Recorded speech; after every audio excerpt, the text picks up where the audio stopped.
ಹರಿ ಓಂ ಸ್ವಸ್ತಿಕ್.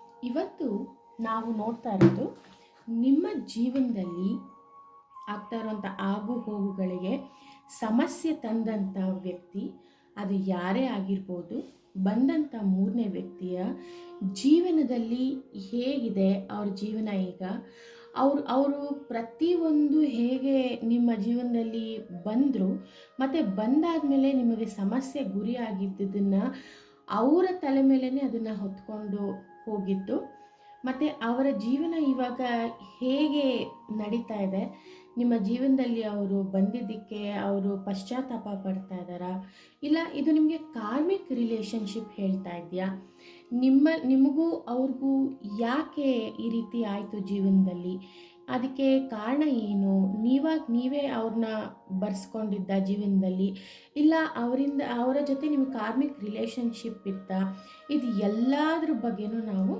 ತಿಳ್ಕೊಳ್ಳೋಣ ಬನ್ನಿ ಫ್ರೆಂಡ್ಸ್.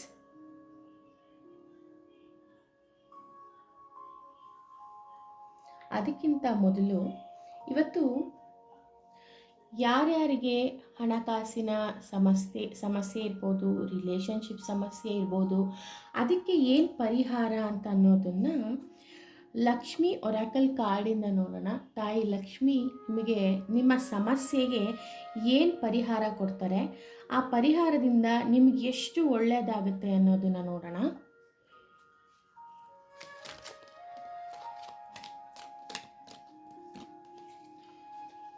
ಚಕ್ರ ಅಲೈನ್ಮೆಂಟ್ ಅಂತ ತೋರಿಸ್ತಾ ಇದೆ ನೋಡಿ ಲಕ್ಷ್ಮೀ ಮಾತಾ.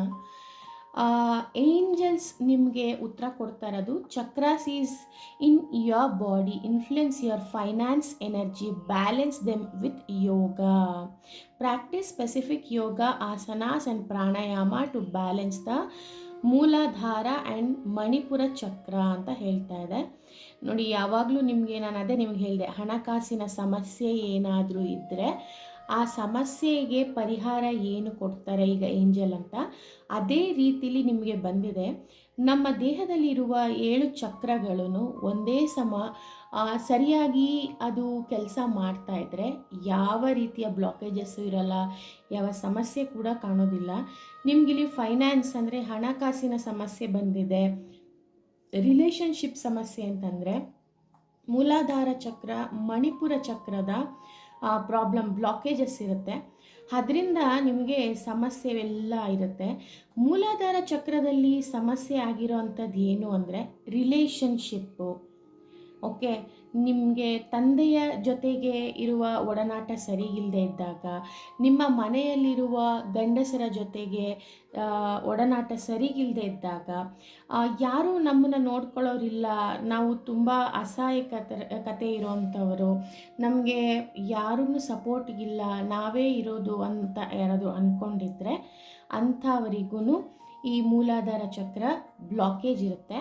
ಮತ್ತು ಯಾರು ತುಂಬ ಒಳಗಡೆನೆ ಹೆದರಿಕೆ ಇಟ್ಕೊಂಡಿರ್ತಾರೆ, ಹಗಲು ರಾತ್ರಿ ಯೋಚನೆ ಮಾಡ್ತಿರ್ತಾರೆ, ಮತ್ತು ಯಾವುದೇ ರೀತಿಯ ಕಾರ್ಮಿಕ್ ರಿಲೇಷನ್ ಅಂದರೆ ದ್ವೇಷಗಳಿಟ್ಕೊಂಡಿದ್ರೆ, ಸೇಡ್ ಇಟ್ಕೊಂಡಿದ್ರೆ, ಕೋಪ ಇಟ್ಕೊಂಡಿದ್ರೆ ಮನಸ್ಸಲ್ಲಿ, ಅಂಥ ಲೋ ಎನರ್ಜಿ ಇರುವಂತಹ ಹವ್ಯಾಸಗಳು, ಎಮೋಷನ್ಸ್ನ, ಫೀಲಿಂಗ್ಸ್ನ ಇಟ್ಕೊಂಡಿದ್ರೆ ಇದು ಮೂಲಾಧಾರ ಚಕ್ರ ಖಂಡಿತವಾಗ್ಲೂ ಬ್ಲಾಕೇಜಸ್ ಆಗುತ್ತೆ. ಇದೆಲ್ಲನೂ ತೆಗಿಬೇಕಾಗುತ್ತೆ, ಮೆಡಿಟೇಷನ್ ಮಾಡಬೇಕಾಗುತ್ತೆ, ಯೋಗ ಮಾಡಬೇಕಾಗುತ್ತೆ, ಸರಿನಾ. ಇದ್ರ ಜೊತೆಗೆ ಮಣಿಪುರ ಚಕ್ರ ಅಂದರೆ ಹೊಟ್ಟೆಯಿಂದ ಸ್ವಲ್ಪ ಮೇಲೆ ಇರೋದು, ನಿಮಗೆ ಏನಾದ್ರು ಫೀಲಿಂಗ್ಸ್ ಹೇಳ್ಕೋಬೇಕು ಅಂತ ಅನ್ನಿಸ್ದಾಗ, ಈ ಗಟ್ ಫೀಲ್ ಅಂತೀವಿ ಗೊತ್ತಾ, ಗಟ್ ಫೀಲ್ನ ನಮ್ಮ 2ನೇ ಮೆದುಳು, ಸೆಕೆಂಡ್ ಬ್ರೈನ್ ಅಂತ ಕರಿತೀವಿ, ಅದು ನಿಮ್ಗೆ ಹೇಳ್ತಾ ಇರುತ್ತೆ, ಈ ಕೆಲಸ ಮಾಡಬೇಡ, ಈ ವ್ಯಕ್ತಿನ ನಂಬಬೇಡ, ಏನೋ ನಡೀತಾ ಇದೆ, ಇದು ನನಗೆ ಏನೋ ಸಮಥಿಂಗ್ ಇಸ್ ಫಿಶಿ ಅಂತ ಅನ್ಸೋದು, ಅಥವಾ ಇಲ್ಲಿ ಏನೋ ತಪ್ಪು ನಡೀತಾ ಇದೆ, ನನಗದು ಸೆನ್ಸ್ ಆಗ್ತಾಯಿದೆ, ಬಟ್ ಎಲ್ಲಿ ಅಂತ ಗೊತ್ತಾಗ್ತಾ ಇಲ್ಲ ಅಂತ, ಇದೆಲ್ಲ ಆಗುತ್ತಲ್ವ. ಆಮೇಲೆ ಸಡನ್ನಾಗಿ ಸಂತೋಷ ಆಗುವಂಥದ್ದು, ನೆಗೆಟಿವ್ ಆದರೂ ಆಗಿರಲಿ, ಪಾಸಿಟಿವ್ ಆಗಿರಲಿ, ಯಾವುದೇ ಒಂದು ಗೊತ್ತಾದ್ರೂ ಗಟ್ ಫೀಲಿಂಗ್, ಹೊಕ್ಕಳಿಂದ ಚೂರು ಮೇಲಿರುವ ಭಾಗದಲ್ಲಿ ಬ್ಲಾಕೇಜಸ್ ಇದ್ದರೆ ಖಂಡಿತವಾಗ್ಲೂ ನಿಮಗೆ ಹಣಕಾಸಿನ ಸಮಸ್ಯೆ ಬರುತ್ತೆ. ಯಾಕೆಂದರೆ ನೀವು ಟೆನ್ಷನ್ಸು, ಸ್ಟ್ರೆಸ್ಸು ಇಲ್ಲದೆ ಇರೋದು ಎಲ್ಲ ಯೋಚನೆ ಮಾಡಿದಾಗ, ಬೇಡದೇ ಇರೋ ಅಂಥ ಯೋಚನೆ ಮಾಡಿದಾಗ ಇದೆಲ್ಲ ಬ್ಲಾಕೇಜಸ್ ಆಗುತ್ತೆ. ಅದಕ್ಕೆ ನಿಮ್ಮ ಮನಸ್ಸಿನ ಸ್ಥಿತಿನ ತಾಳ್ಮೆಯಿಂದ ಇಟ್ಕೊಳ್ಳೋದಕ್ಕೋಸ್ಕರ ಮಾನಸಿಕವಾಗಿ ನೊಂದಿರುವ ಮನಸ್ಸಿಗೆ ಶಾಂತಿಗೋಸ್ಕರ ನೀವು ಯೋಗ ಮಾಡಬೇಕಾಗುತ್ತೆ, ಪ್ರಾಣಾಯಾಮ ಮಾಡಬೇಕಾಗುತ್ತೆ, ಮೆಡಿಟೇಷನ್ ಮಾಡಬೇಕಾಗುತ್ತೆ. ಈ ರೀತಿ ಮಾಡೋದ್ರಿಂದ ನಿಮಗೆ ಆದಷ್ಟು ಸುಧಾರಿಸುತ್ತೆ, ನಿಮ್ಮ ಜೀವನದಲ್ಲಿ ಹಣಕಾಸಿನ ಸಮಸ್ಯೆ ಎಲ್ಲ ಬಗೆಹರಿಯುತ್ತೆ ಅಂತ ಹೇಳ್ತಾ ಇದ್ದಾರೆ. ಹಾಗಾದರೆ ಬನ್ನಿ ಫ್ರೆಂಡ್ಸ್, ಇವಾಗ ನಾವು ನೋಡೋಣ ನಿಮ್ಮ ಜೀವನದಲ್ಲಿ ಬಂದಂತಹ ಒಬ್ಬ ಬೇಡದೇ ಇರುವಂತಹ ವ್ಯಕ್ತಿಯಿಂದ ಏನು ಸಂಕಷ್ಟ ನೀವು ಅನುಭವಿಸಿದ್ದೀರಾ, ಆ ಸಂಕಷ್ಟದಿಂದ ಅವರಿಗೆ ಹೇಗೆ ಆ ಕರ್ಮ ತಟ್ಟಿದೆ, ಆ ಕರ್ಮ ಹೇಗೆ ರಿವರ್ಸ್ ಅವ್ರಿಗೆ ಬಂದಿದೆ, ಅವ್ರು ಯಾವ ಸ್ಥಿತಿಲಿದ್ದಾರೆ ಅನ್ನೋದನ್ನು ನೋಡೋಣ.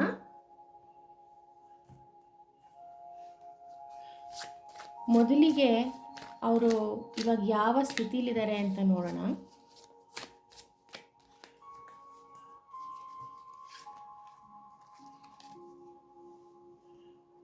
ಓಕೆ,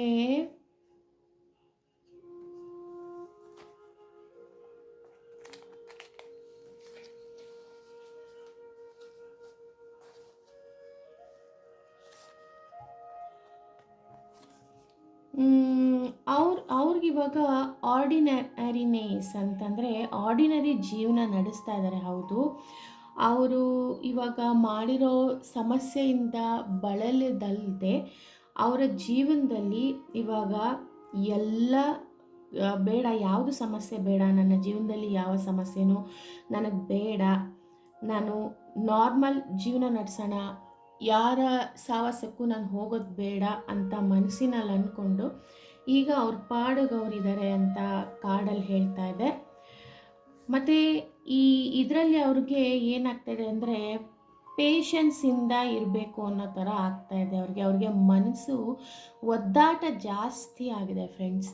ಅವ್ರಿಗೆ ಹೇಗಾಗಿದೆ ಅಂದರೆ, ಯಾಕಾದರೂ ಇವರ ಜೀವನದಲ್ಲಿ ನಾನು ಕಾಲಿಟ್ಟೆ, ಇವತ್ತಿಗೆ ನಾನು ಹೋಗದೆ ಇದ್ದಿದ್ರೆ ಸರಿಗಿರ್ತಿತ್ತು, ಯಾಕಾದರೂ ಹೋದೆ ಅಂತ ಕೆಲವು ಸ್ವಲ್ಪ ಸಂದರ್ಭದಲ್ಲಿ ಅವ್ರ ಮನಸ್ಸಿಗೆ ಅವರೇ ಸಮಾಧಾನ ಮಾಡ್ಕೋತಾರೆ. ಕೆಲವು ಸಲ ಅವರೇ ಹಿಂಸೆ ತಗೊಳ್ತಾರೆ ಮನಸ್ಸಿಗೆ. ಈ ರೀತಿ ಅವ್ರ ಎಮೋಷನ್ಸು ತುಂಬ ವೇರಿಯೇಷನ್ಸ್ ಆಗ್ತಾಯಿದೆ. ಅವ್ರಿಗೆ ಪೇಷನ್ಸ್ ಮುಖ್ಯ ಆಗಿದೆ. ಇವಾಗ ಅವರಲ್ಲಿ ಪೇಷನ್ಸ್ ಕಮ್ಮಿ ಆಗಿದೆ ಅಂತ ಕಾರ್ಡಲ್ಲಿ ಹೇಳ್ಬೋದು. ಆ್ಯಂಡ್ ಅವ್ರಿಗೆ ಇವಾಗ ಶೇರಿಂಗ್ ಯಾರ ಹತ್ರ ಆದರೂ ಹೇಳ್ಕೋಬೇಕು ಅನ್ನಿಸ್ತಾ ಇದೆ. ತಾನು ಮಾಡಿದಂಥ ತಪ್ಪುಗಳಿಗಾಗಲಿ ಅಥವಾ ಏನೇ ಒಂದು ಸಮಸ್ಯೆ ಇದ್ರೂ ಅದನ್ನು ಹೇಳ್ಕೊಂಡು ಬಗೆಹರಿಸ್ಕೋಬೇಕು. ಬಟ್ ಅವ್ರ ಕೈಲಿ ಆಗ್ತಾಯಿಲ್ಲ. ಈಗ ಅವರು ಒದ್ದಾಡ್ತಾ ಇರೋದು, ಅವ್ರಿಗೆ ಪೇಷನ್ಸ್ ಅಂದರೆ ತಾಳ್ಮೆ ಬೇಕಾಗಿದೆ, ಒಂದು ಆರ್ಡಿನರಿ ಲೈಫ್ ಬೇಕಾಗಿದೆ. ಜನಗಳಿಂದ ಅವ್ರಿಗೆ ಮರ್ಯಾದೆ ಹೋಗ್ತಾ ಇದೆ. ಅದರಿಂದ ಅವ್ರಿಗೆ ಎಲ್ಲದ್ರಿಂದನೂ ಅವ್ರಿಗೆ ಮುಕ್ತಿ ಬೇಕಾಗಿದೆ. ಅವರ ಜೀವನದಲ್ಲಿ ಏನಾಗಿದೆ ಅದನ್ನು ಶೇರ್ ಮಾಡಿ ಅವರು ಪೇಷನ್ಸಿಂದ ಇರಬೇಕು, ನಾರ್ಮಲ್ ಲೈಫ್ ಬೇಕು ಅಂತ ಒದ್ದಾಡ್ತಾ ಇದ್ದಾರೆ ಕಷ್ಟಪಟ್ಟಿರೋದಕ್ಕೆ. ಅದಲ್ಲದೆ ಅವರು ಕ್ರಿಯೇಟರ್ ಅಂದರೆ ಅವ್ರು ಮಾಡ್ಕೊಂಡಿರೋ ಕ್ರಿಯೇಟರ್ ಅಂದರೆ ಪಾಸಿಟಿವ್ ಆದರೂ ಕ್ರಿಯೇಟ್ ಮಾಡ್ಬೋದು, ನೆಗೆಟಿವ್ ಆದರೂ ಕ್ರಿಯೇಟ್ ಮಾಡ್ಕೋಬೋದು. ಅವರೇ ಕ್ರಿಯೇಟರ್ ಆಗಿ ಅಲ್ಲಿ ಕ್ರಿಯೇಟ್ ಮಾಡ್ಕೊಂಡಿರೋ ಇದರಿಂದ ಅವರೇ ಒದ್ದಾಡ್ತಾ ಇದ್ದಾರೆ ಸಿಗಾಕೊಂಡು. ಕಾರ್ಡ್ಸಲ್ಲಿ ಪಾಸಿಟಿವ್ ಎನರ್ಜಿ ಯಾಕೆ ಕಾಣ್ತಾ ಇಲ್ಲ ಅಂದರೆ, ಸ್ವಲ್ಪ ಅವ್ರು ಮಾಡ್ಕೊಂಡಿರೋ ಸಮಸ್ಯೆಗಳಿಗೆ ಇವತ್ತು ಈ ಪರಿಸ್ಥಿತಿಲಿದ್ದಾರೆ. ಎಲ್ಲವೂ ಬಿಟ್ಟು, ಏನೂ ಕೆಟ್ಟ ದಾರಿ ಬಿಟ್ಟು ಇನ್ಮೇಲಿಂದಾದರೂ ನಾರ್ಮಲ್ ಲೈಫ್ ಲೀಡ್ ಮಾಡೋಣ ಅಂತ ಅನ್ಕೋತಾ ಇದ್ದಾರೆ. ಬಟ್ ಅವ್ರಿಗೆ ಆಗ್ತಾ ಇಲ್ಲ. ಯಾವ ದಾರಿಯಲ್ಲಿ ಹೋಗಬೇಕು ಅಂತ ಅವ್ರಿಗೆ ಗೊತ್ತಾಗ್ತಾ ಇಲ್ಲ. ಅವರ ಸಮಸ್ಯೆಗೆ ಬಗೆಹರಿಸ್ಕೊಳ್ಳೋದಕ್ಕೋಸ್ಕರ ಅವರು ಯಾವ ದಾರಿ ಹೋಗಬೇಕು, ಹೇಗಿರಬೇಕು ಅನ್ನೋದು ಅವರಿಗೆ ಸಮಸ್ಯೆಗೆ ಪರಿಹಾರ ಸಿಗ್ತಾ ಇಲ್ಲ. ಆದರೆ ಇಲ್ಲಿ ಏನು ಪರಿಹಾರ ಇದೆ ಅಂದರೆ ಫ್ರೆಂಡ್ಸ್, ಅವ್ರಿಗೆ ತಾಳ್ಮೆಯಿಂದ ಇರಬೇಕಾಗುತ್ತೆ. ಅವ್ರಿಗಾಗಿರೋ ಸಮಸ್ಯೆನ ಶೇರ್ ಮಾಡ್ಕೋಬೇಕಾಗುತ್ತೆ. ಮೇ ಬಿ ಅವರೊಬ್ಬರು ಅವ್ರು ನಂಬಿರೋ ದೇವ್ರ ಹತ್ರ ಹೋಗ್ಬೇಕು.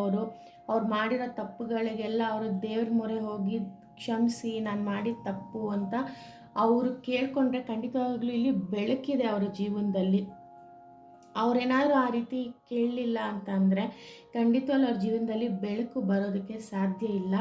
ಆ್ಯಂಡ್ ಅವ್ರ ಮನಸ್ಸಿನಲ್ಲಿ ನಡೀತಾ ಇರೋವಂತಹ ಪರಿಸ್ಥಿತಿಗೆ ಇವಾಗ ಏನು ನಡೀತಾ ಇರ್ಬೋದು ಅಂತ ನೋಡೋಣ. ಪೇಯ್ನ್ಫುಲ್ ಮೆಮೊರೀಸ್, ಅವ್ರಿಗಿವಾಗ ತುಂಬ ಪೇಯ್ನ್ಫುಲ್ ಮೆಮೊರೀಸ್ ಇದೆ. ಅವರು ಮಾಡಿದ ತಪ್ಪಿಗೆ ಇವಾಗ ಪಶ್ಚಾತ್ತಾಪ ಪಡ್ತಾ ಇದ್ದಾರೆ ಅಂತ ಅನ್ನೋ ಥರ ಇದೆ. I want to be different ಅಂತ ಹೇಳ್ತಾ ಇದ್ದಾರೆ. ಅವ್ರಿಗೆ ಡಿಫ್ರೆಂಟಾಗಿರಬೇಕು, ಯಾಕೋ ನಾನು ಹೋಗಿದ್ದ ದಾರಿ ಸರಿ ಇಲ್ಲದಕ್ಕೆ ಜನದ ಹತ್ರ ಸಾಕಷ್ಟು ನೋವು ತಿಂದು ಇವತ್ತು ಅವ್ರಿಗೆ ಒಂಥರ ಹಂಗಾಗ್ತದೆ. ಯು ಹ್ಯಾವ್ ಟ್ರಿಗರ್ಡ್ ಮೀ ಅಂತ ಇದೆ. ಸೊ ಇಲ್ಲಿ ಏನು ಅಂತ ಹೇಳ್ತೀನಿ ನಿಮಗೆ. ಓಕೆ, ಇವಾಗ ಅವ್ರಿಗೆ ಏನಾಗ್ತಾ ಇದೆ ಅಂದರೆ ಮನಸ್ಸಿನಲ್ಲಿ ಫಸ್ಟು ಪೇಯ್ನ್ಫುಲ್ ಮೆಮೊರೀಸ್ ಇದೆ. ಅವ್ರಿಗೆ ಸ್ಟಾರ್ಟ್ ಮಾಡಿದಾಗ ಗೊತ್ತಾಗಿರಲಿಲ್ಲ ಅವ್ರ ಜೀವನದಲ್ಲಿ ಏನು ಮಾಡ್ತಾ ಇದ್ದಾರೆ, ಏನು ಅಂತ ತಪ್ಪು ಮಾಡ್ತಿದ್ದಾರೆ ಅಂತ ಅವ್ರಿಗೆ ಗೊತ್ತಾಗಲಿಲ್ಲ. ಅವ್ರು ಮಾಡುವಾಗ ಅವ್ರಿಗೆ ಎಲ್ಲ ಖುಷಿ ಅನ್ನಿಸ್ತಿತ್ತು, ಅವ್ರಿಗೆ ಇನ್ನೊಬ್ರಿಗೆ ನೋವು ಕೊಡ್ತಾ ಇದ್ದೀನಿ ಅಂತ ಅನ್ನಿಸ್ಲಿಲ್ಲ. ಅವ್ರಿಗೆ ಇವಾಗ ನಿಮ್ಮ ಪೇಯ್ನ್ ಏನಿದೆ ಅದಕ್ಕೆ ಡಬಲ್ ಪೇಯ್ನ್ ತಿಂತಾ ಇದ್ದಾರೆ. ನಿಜವಾಗ್ಲೂ ಫ್ರೆಂಡ್ಸ್, ಅವರು ಡಬ್ಬಲ್ ಆಗಿ ನೋವು ಕಷ್ಟ ಅನುಭವಿಸ್ತಾ ಇದ್ದಾರೆ. ಅವ್ರಿಗೆ ಸ್ಟಾರ್ಟ್ ಆಗಿದೆ ಇವಾಗ ಪೇಯ್ನ್ಫುಲ್ ಮೆಮೊರೀಸು, ಪೇಯ್ನ್ ಆಗ್ತಾ ಇರೋದು ಇದೆಲ್ಲ ಸ್ಟಾರ್ಟ್ ಆಗಿದೆ ಇವಾಗ. ಕೆಲವ್ರಿಗೆ ವಿಪರೀತ ಏಕ್ದಮ್ ಒಂದೇ ಸಲಿಗೆ ಫೋರ್ಸ್ಫುಲಿ ಪೇಯ್ನ್ಸ್ ಜಾಸ್ತಿ, ಮನಸ್ಸಲ್ಲಿ ನೋವು ಅನುಭವಿಸ್ತಾ ಇದ್ದಾರೆ. ಆ್ಯಂಡ್ ಅವ್ರಿಗೆ ಏನಾಗ್ತಾ ಇದೆ, ಯು ಹ್ಯಾವ್ ಟ್ರಿಗರ್ಡ್ ಮೀ ಅಂತ ಹೇಳ್ತಾ ಇದ್ದಾರೆ. ಅಂದರೆ ನೀವು ಅವ್ರಿಗೆ ಏನು ಮಾಡಿದ್ದೀರಾ ಅಂದರೆ ಬೈದಿದ್ದೀರೋ ಇಲ್ಲ ತಾಳ್ಮೆಯಿಂದ ದೂರ ಮಾಡಿದಿರೋ ಗೊತ್ತಿಲ್ಲ, ಬಟ್ ಆದರೆ ಅವ್ರಿಗೆ ಒಂಥರ ಮನಸ್ಸಿಗೆ ನೋವಾಗಿದೆ, ಅವ್ರಿಗೆ ಟ್ರಿಗರ್ ಆಗಿದೆ. ಯಾವ ಥರ ಅಂತಂದರೆ ಈಗ ಒಂಥರ ದ್ವೇಷ ನಿಮ್ಮ ಮೇಲೆ ಬೆಳೆಸ್ಕೊಳ್ಳೋ ಥರನೂ ಟ್ರಿಗರ್ ಆಗಿದೆ. ಆ್ಯಂಡ್ ಏನು ಮಾಡೋದಕ್ಕೂ ಆಗದೆ ಒದ್ದಾಡೋ ಥರ ಅವರು ಸುಮ್ಮನೆನೂ ಇದ್ದಾರೆ. ಅವ್ರಿಗೆ ಹೆಂಗಾಗ್ತಾ ಇದೆ ಅಂದರೆ ನಿಮ್ಮನ್ನ ಏನಾದ್ರು ಮಾಡಿ ಹಾಳು ಮಾಡಬೇಕು ಅನ್ನೋ ಸಿಟ್ಟು ಇದೆ. ಕಂಡಿಡಿದ್ಬಿಟ್ಟೆ ಎಲ್ಲನೂ ಸರಿ ಮಾಡ್ಕೊಂಬಿಟ್ಟೆ, ನಾನು ಮತ್ತೆ ಬಿಟ್ನಲ್ಲ ಅಂತ ಅವ್ರಿಗೆ ಮನಸ್ಸಿಗೆ ಅನಿಸಿರೋದ್ರಿಂದ ಅವ್ರಿಗೆ ಸ್ವಲ್ಪ ನೀವು ಅವ್ರಿಗೆ ಒಂಥರ ತುಂಬ ಟ್ರಿಗರ್ ಮಾಡಿದ್ದೀರ. ಟ್ರಿಗರ್ ಅಂತ ಅಂದರೆ ಏನಂತ ಹೇಳಿ, ಲೈಕ್ ಅವ್ರಿಗೆ ಅವರ ತಪ್ಪುಗಳನ್ನ ಎತ್ತೆತ್ತಿ ತೋರಿಸಿ ಅವ್ರ ಜೀವನದಲ್ಲಿ ಯಾಕಾದರೂ ಬಂದರು ಅಂತ ಅವ್ರಿಗವ್ರು ಹಿಂಸೆ ಮಾಡ್ಕೋಬೇಕು, ಅವ್ರಿಗವ್ರು ಹಿಂಸೆ ಆಗಬೇಕು, ಆ ರೀತಿ ಅವ್ರಿಗೆ ಮನವರಿಕೆ ಮಾಡಿಕೊಟ್ಟಿದ್ದೀರ. ಅವ್ರಿಗೆ ಅದನ್ನು ತಡ್ಕೊಳ್ಳೋ ಶಕ್ತಿ ಇಲ್ಲ. ಆ್ಯಂಡ್ ಅವ್ರು ಅದಕ್ಕೆ ಅನ್ನಿಸ್ತಾ ಇದೆ, ಅವ್ರಿಗೆ it is all too much ಅಂತ ಅನ್ನಿಸ್ತಾ ಇದೆ. ಏನಂದರೆ ಅವ್ರಿಗೆ ನೀವು ಆ ಸ್ಥಿತಿಯಲ್ಲಿದ್ದಾಗ, ಆ ವ್ಯಕ್ತಿ ನಿಮ್ಮ ಜೀವನದಲ್ಲಿ ಬಂದಾಗ ನೀವು ಎಷ್ಟು ಒದ್ದಾಡಿದ್ರಿ, ನೀವು ಅದನ್ನು ಹೇಳ್ಕೊಳ್ತಿದ್ರೋ ಇಲ್ವೋ, ಒಳಗಡೆನೆ ಮಾನಸಿಕವಾಗಿ ಹಗಲು ರಾತ್ರಿ ನೆನೆಸ್ಕೊಂಡು ದುಃಖ ಪಡ್ತಾಯಿದ್ರಿ, ಎಷ್ಟು ಕಷ್ಟ ಇದಾಗ್ತಾಯಿತ್ತು. ನಿಮಗೂ ಅನಿಸೋದು ಏನಾದರೂ ಒಂದು ಇವಳಿಗೆ ಕೆಟ್ಟದ್ದು ಮಾಡಿಬಿಡ್ಬೇಕು ಅಂತ ಕೆಲವು ಸಲ ಬೇಡ, ದೇವರೊಬ್ಬ ಇದ್ದಾನೆ, ನಾನು ನಂಬಿರೋ ದೇವ್ರು ಯಾವತ್ತೂ ಕೈ ಬಿಡಲ್ಲ, ನನ್ನ ಜೊತೇಲಿ ಒಬ್ಬ ದೈವ ಇದೆ, ಒಂದು ಕಾಪಾಡ್ತಾರೆ, ಇದೆಲ್ಲ ಸರಿ ಹೋಗುತ್ತೆ, ಇದು ಹೀಗೆ ಇರೋದಿಲ್ಲ ಅಂತ ಅನ್ನಿಸ್ತಿತ್ತು ನಿಮಗೆ. ಆ ಶಕ್ತಿ, ನೀವು ಪೂಜೆ ಮಾಡಿದ್ದಂತಹ ದೈವ ನಿಮ್ಮನ್ನು ಕಾಪಾಡಿದೆ ಅಂತಲೇ ಹೇಳ್ತೀನಿ. ಆದರೆ ಅವರು ಮಾಡಿದ ಕರ್ಮಗಳಿಗೆ 1 to double ಅವ್ರು ಅನುಭವಿಸ್ತಾ ಇದ್ದಾರೆ ಫ್ರೆಂಡ್ಸ್. ಅವ್ರಿಗೆ ಎಲ್ಲ ತುಂಬ ಜಾಸ್ತಿ ಆಯ್ತಿದ್ದು, ಎಮೋಷನ್ಸ್ ಅವ್ರಿಗೆ ಹ್ಯಾಂಡಲ್ ಮಾಡೋಕ್ಕಾಗ್ತಾ ಇಲ್ಲ. ನೀವು ಹೇಗೆ ಹ್ಯಾಂಡಲ್ ಮಾಡಿರ್ಬೋದು, ಅವ್ರು ಅದನ್ನು ಯೋಚನೆ ಮಾಡ್ತಾ ಇದ್ದಾರೆ. ಇನ್ನೊಂದು ಕಡೆ ಅವ್ರಿಗೆ ನೀವು ಅನುಭವಿಸಿರೋದಕ್ಕಿಂತ ಹೆಚ್ಚು ಅವ್ರು ಅನುಭವಿಸ್ತಾ ಇದ್ದಾರೆ ಅನ್ನೋದು ಅವ್ರಿಗೆ ಗೊತ್ತಿದೆ. ಓಕೆನಾ? ಯಾಕೆಂದರೆ ದೇವರು ಏನೇ ಕೊಟ್ಟರು ಡಬಲ್ ಆಗೇ ಕೊಡೋದು. ನಾವು ಯಾರಿಗೆ ಒಂದು ಸ್ವಲ್ಪ ಒಳ್ಳೆ ರೀತಿಲಿ ಪ್ರೀತಿ ತೋರಿಸಿದ್ರೆ ನಮಗೆ ಡಬಲ್ ಪ್ರೀತಿ ಕೊಡ್ತಾರೆ. ನಾವು ಸ್ವಲ್ಪ ಅವ್ರಿಗೆ ಕೋಪ ತೋರಿಸಿದ್ರೆ ನಮಗೆ ಡಬಲಾಗಿ ಕೋಪ ತೋರಿಸ್ತಾರೆ. ನಾವು ಸ್ವಲ್ಪ ಮೋಸ ಮಾಡಿದ್ರೆ ನಮಗೆ ಡಬಲಾಗಿ ಮೋಸ ಆಗುತ್ತೆ. ಇದು ಯೂನಿವರ್ಸ್ ಕೊಡುವಂತಹ ಶಿಕ್ಷೆನ ಆಗಿರ್ಬೋದು, ಬ್ಲೆಸ್ಸಿಂಗ್ಸನ್ನು ಇರ್ಬೋದು, ಅಥವಾ ನೀವೇನಾದರೂ ಕೇಳ್ಕೊಳ್ಳೋ ಅಂಥದ್ದು, ಗೊತ್ತಿದ್ದೋ ಗೊತ್ತಿಲ್ಲದೋ ಮ್ಯಾನಿಫೆಸ್ಟ್ ಮಾಡೋ ಅಂಥದ್ದು ಇರುತ್ತೆ. ಸೊ ಅವ್ರಿಗೆ ತಡೆಯೋ ಶಕ್ತಿ ಇಲ್ಲ, ಅವ್ರಿಗೆ ಒದ್ದಾಡ್ತಾ ಇದ್ದಾರೆ, ಹೇಳ್ಕೊಳಕ್ಕಾಗ್ತಲ್ಲ ಯಾರಿಗೂ. ಅದಕ್ಕೆ ನೋಡಿ ಇಲ್ಲಿ ಶೇರಿಂಗ್ ಅಂತ ಬಂದಿದೆ. ಅವ್ರು ಶೇರ್ ಮಾಡಬೇಕು. ಅವ್ರು ಮೇ ಬಿ ಕನ್ಸಲ್ಟೆನ್ಸಿ ಹತ್ರ ಹೋಗೋ ಥರ, ಸೈಕ್ಯಾಟ್ರಿಸ್ಟ್ ಹತ್ರ ಹೋಗಬೇಕು, ಇಲ್ಲ ಯಾರು ಆಪ್ತರ ಹತ್ರ ಹೋಗಿ ಹೇಳ್ಕೊಂಡ್ರೆ ಅವ್ರಿಗೆ ಬೆಳಕು ಜೀವನದಲ್ಲಿ ಕಾಣಿಸುತ್ತೆ. ಇಲ್ಲ ಅಂದರೆ ಸ್ವಲ್ಪ ಕಷ್ಟನೇ ಇದೆ ಫ್ರೆಂಡ್ಸ್ ಅವರ ಜೀವನದಲ್ಲಿ. ಅದು ಅಲ್ಲದೆ I want to be different ಅಂತ ಅನ್ಕೋತಾ ಇದ್ದಾರೆ. ಅವ್ರಿಗೆ ಇವಾಗ ಏನಾಗ್ತಾ ಇದೆ ಅಂದರೆ ಸೇಮ್ ಪದೇ ಪ್ಯಾಟ್ರನ್ಸಲ್ಲಿ ಅವರು ಸಿಗಾಕೊಂಡಿದ್ದಾರೆ. ನಿಮ್ಮೊಬ್ಬರಿಗೆ ಮೋಸ ಮಾಡಿಲ್ಲ ಅಥವಾ ನಿಮ್ಮೊಬ್ಬರಿಗೆ ನೋವು ಕೊಟ್ಟಿಲ್ಲ ಅನಿಸುತ್ತೆ. ಸಾಕಷ್ಟು ಅವ್ರ ಜೀವನದಲ್ಲಿ ಸುಮಾರು ಜನಕ್ಕೆ ನೋವು ಕೊಟ್ಟಿರಬೇಕು. ಅವ್ರಿಗೆ ಅದೊಂದು ರೂಢಿ ಆಗಿಬಿಟ್ಟಿತ್ತು ಅನಿಸುತ್ತೆ. ಅವ್ರಿಗೆ ಅದಂದರೆ ಟ್ರಾಮಾ ಥರ. ಅವ್ರಿಗೆ ಸ್ವಲ್ಪ ಯಾರಿಗಾದರೂ ಚೆನ್ನಾಗಿದ್ದರೆ ಅಥವಾ ಯಾರಾದರೂ ಒಂದೇನೋ ಮಾಡ್ತಿದ್ರೆ ತನಗೆ ಅದಿಲ್ಲ ಅನ್ನೋ ಒಂದು ವ್ಯಕ್ತಿತ್ವದಲ್ಲಿ ಏನಾದ್ರು ಒಂದು ಹೆಚ್ಚು ಕಮ್ಮಿ ಮಾಡೋದು ಈ ರೀತಿ ಎಲ್ಲ ಮಾಡ್ತಾಯಿದ್ರು ಫ್ರೆಂಡ್ಸ್. ಅದಕ್ಕೆ ಈಗೇನು ಅನ್ನಿಸ್ತಾ ಇದೆ, ಪೆಟ್ಟು ತಿಂದ ಮೇಲೆ ಅವ್ರಿಗೆ ಇವಾಗ ಗೊತ್ತಾಗ್ತಾ ಇದೆ, ಏನಾದರೂ ಒಂದು ಡಿಫ್ರೆಂಟಾಗಿ ಮಾಡಬೇಕು, ನಾನು ಏನಾದರೂ ಒಂದು ಡಿಫ್ರೆಂಟಾಗಿ ಆಗಬೇಕು. ಜನಗಳು ನನ್ನ ಬರೀ ತಪ್ಪುನೇ ಕಂಡುಹಿಡಿತಿದ್ದಾರೆ, ಅಂದರೆ ನಾನು ಕೆಟ್ಟೋರು ಅಂತ ಅಲ್ಲಿ ನಿರ್ಧಾರ ಆಗ್ತಾಯಿದೆ, ಡಿಸೈಡ್ ಆಗ್ತಾಯಿದೆ. ಅದಕ್ಕಿಂತ ಹೆಚ್ಚಾಗಿ ನಾನು ಡಿಫ್ರೆಂಟಾಗಿ ಏನಾದರೂ ಇರಬೇಕು ಅನ್ನೋದನ್ನು ಅವರು ಮನಸ್ಸಲ್ಲಿ ಯೋಚನೆ ಮಾಡ್ತಾ ಇದ್ದಾರೆ. ಮತ್ತು ಅವರಿಂದ ನೀವು ಎಷ್ಟೇ ತೊಂದರೆ ಆದ್ರೂ ನೀವು ಹೇಗಿದ್ದೀರ ನಿಮ್ಮ ಲೈಫಲ್ಲಿ, ನೀವು ಅವ್ರನ್ನ ಹೇಗೆ ಟ್ರೀಟ್ ಮಾಡಿದ್ರಿ ಅನ್ನೋದನ್ನು ಇದರಲ್ಲಿ ನೋಡ್ಬೋದು. ನಿಜವಾಗ್ಲೂ ನೀವು ತುಂಬ ಒಳ್ಳೆಯ ವ್ಯಕ್ತಿನೇ ಹೇಳಬೇಕು. ಅಂದರೆ ಅವ್ರು ಎಷ್ಟೇ ಏನೇ ಸಮಸ್ಯೆ ಮಾಡಿದ್ರೂ ನಿಮ್ಮ ಭಾಗಕ್ಕೆ ದೇವ್ರು ಯಾವಾಗಲೂ ಸದಾಕಾಲ ಇರ್ತಿದ್ದ. ನೀವು ತುಂಬ ಒಳ್ಳೆಯ ವ್ಯಕ್ತಿ, ಕೇರಿಂಗು, ಲವಿಂಗು, ತುಂಬ ಇಷ್ಟಪಡುವಂಥ ವ್ಯಕ್ತಿ, ಫ್ಯಾಮಿಲಿ ಓರಿಯೆಂಟೆಡ್ ಅಂತ ಹೇಳ್ಬೋದು. ನಿಮ್ಮ ಫ್ಯಾಮಿಲಿ ಅಂದರೆ ನಿಮಗೆ ತುಂಬ ಇಷ್ಟ, ಎಮೋಷ್ನಲಿ ನೀವು ತುಂಬ ನಿಮ್ಮ ಫ್ಯಾಮಿಲಿ ಜೊತೆಗೆ ಕನೆಕ್ಟ್ ಆಗಿದ್ದೀರಾ. ನಿಮಗೆ ಯಾವ ಸಮಸ್ಯೆನೂ ಬರ್ದೇ ಇರೋ ಥರ ನೋಡ್ಕೊಳ್ಳೋ ಅಂಥ ಕೆಪಾಸಿಟಿ ನಿಮಗಿದೆ.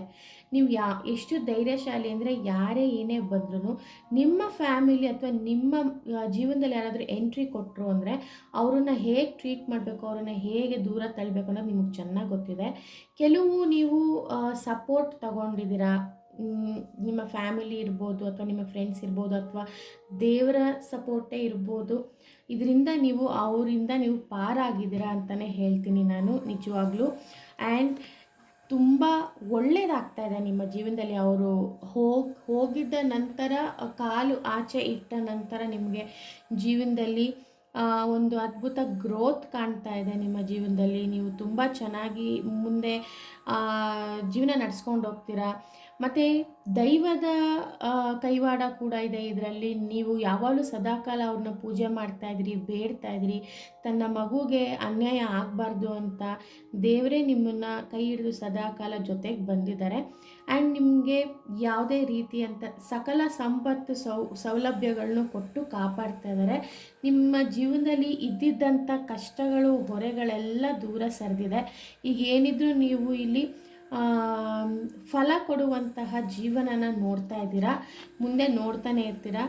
ಕೆಲವು ನೀವು ಇಂಥ ವ್ಯಕ್ತಿಯಿಂದ ಹಣದ ಪ್ರಾಬ್ಲಮ್ಮು ಅಥವಾ ಅದೇ ನಾನಿವಾಗ ನಿಮ್ಗೆ ಹೇಳಿದ್ನಲ್ಲ, ಅದಕ್ಕೆ ಏಂಜಲು ಕೂಡ ಶ್ರೀ ಲಕ್ಷ್ಮೀ ದೇವಿಯು ಕೂಡ ನಿಮಗೆ ಚಕ್ರ ಬಂದು, ರೂಟ್ ಚಕ್ರ ಬಂದು, ನಿಮಗೆ ಮೂಲಾಧಾರ ಚಕ್ರ ಬಂದು ಬ್ಲಾಕೇಜ್ ಆಗಿರೋದು ಯಾಕೆ ಅಂತಂದರೆ, ಕೆಲವರು ಬಂದಾಗ ಜೀವನದಲ್ಲಿ ಹಣಕಾಸಿನ ಸಮಸ್ಯೆ ಕೂಡ ತಂದು ಒದಗಿಸ್ಬಿಡ್ತಾರೆ. ನಿಮ್ಮ ಪಾಪ ಗೊತ್ತಿತ್ತೋ ಗೊತ್ತಿಲ್ವೋ ನಿಮ್ಮ ಹತ್ರ ಇರೋದನ್ನೆಲ್ಲ ಪ್ರೀತಿ ತೋರಿಸಿದ ತಕ್ಷಣ ಅವ್ರ ಮೇಲೆ ನೀವು ನಂಬಿ ಹಣನ ಕಳ್ಕೊಂಡಿದ್ದೀರ. ಅವ್ರನ್ನ ನಂಬಿ ನೀವು ಒಂದು ಕಷ್ಟದ ಸಿಚುವೇಶನ್ಗೆ ಸಿಗಾಕೊಂಡಿದ್ರಿ.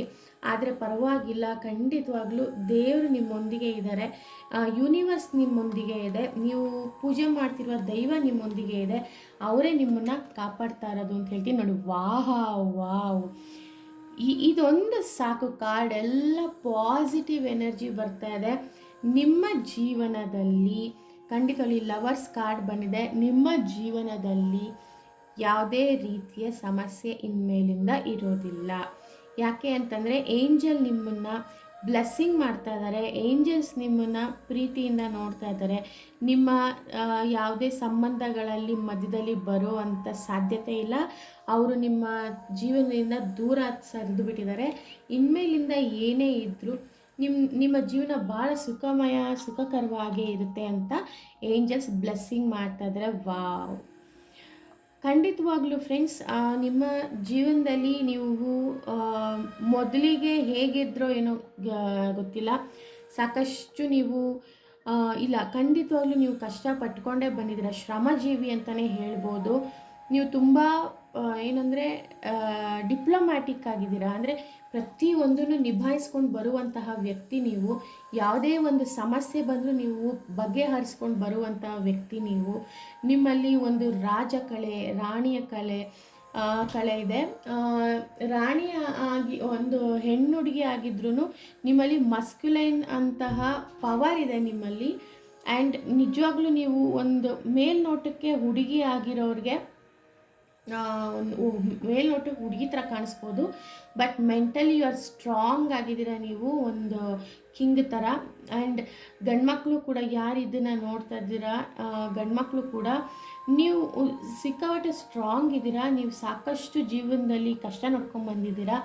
ಇನ್ನು ಮೇಲೆ ಅಂಥ ಸಮಸ್ಯೆ ಯಾವುದೂ ಇಲ್ಲ. ನಿಮ್ಮ ಜೀವನದಲ್ಲಿ ಎಲ್ಲ ಸುಖಕರವಾಗಿರುತ್ತೆ.